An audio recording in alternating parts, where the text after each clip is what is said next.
Epictetus was born around 55 AD in Hierapolis, a Greek city in modern-day Turkey, under the rule of the Roman Emperor Nero. He was born a slave. His master, Epictetus, worked in the court of the emperor. Life was brutal. One story says Epictetus had a disability, possibly a broken leg caused by his master's violence. When Epictetus twisted his leg, Epictetus calmly said, "If you continue, you will break it." Seconds later, it snapped. Epictetus looked up and said, "Did I not tell you?" From the beginning, he learned a truth that shaped his entire philosophy. A man can imprison your body, but only you decide whether your mind is enslaved. Even as a slave, Epictetus was permitted to study under the Stoic master Musonius Rufus, one of the greatest philosophers in Rome.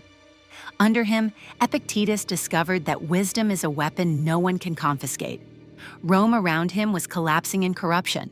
Nero's madness, the civil wars, and the rise of the Flavian emperors. Yet Epictetus taught fellow slaves something radical. No man is free who is not master of himself. Freedom, he said, is a state of mind, not a legal status. After Nero's death, Epictetus eventually gained his freedom.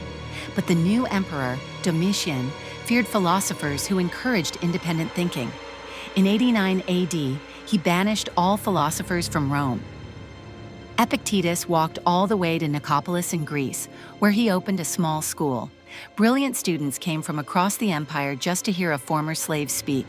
Epictetus lived simply, just a blanket, a lamp, and a mat. When a thief stole his lamp, he said, "I lost a lamp, not my peace." Epictetus wrote nothing himself. Everything we know comes from his student Arrian, who recorded the Discourses, and the Enchiridion, a handbook of life that shaped emperors and warriors.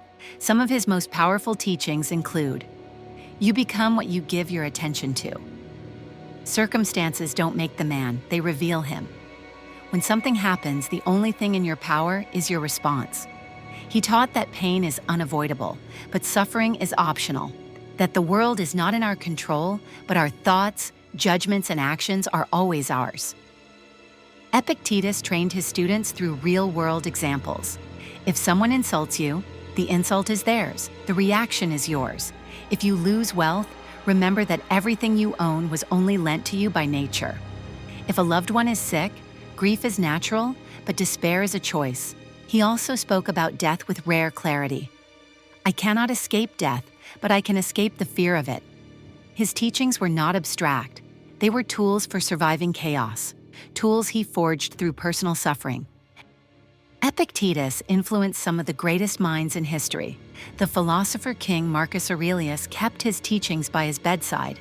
Modern leaders, from Frederick the Great to Admiral James Stockdale, survived war and imprisonment using Epictetus's words. And what makes his story extraordinary is this: he began life with nothing, no citizenship, no wealth, no freedom. Yet he became one of the most powerful thinkers humanity has ever produced. Epictetus proved that true freedom is not granted by rulers or laws. It is the victory of your mind over the world. Follow an historic verse for more powerful wisdom from history's greatest minds.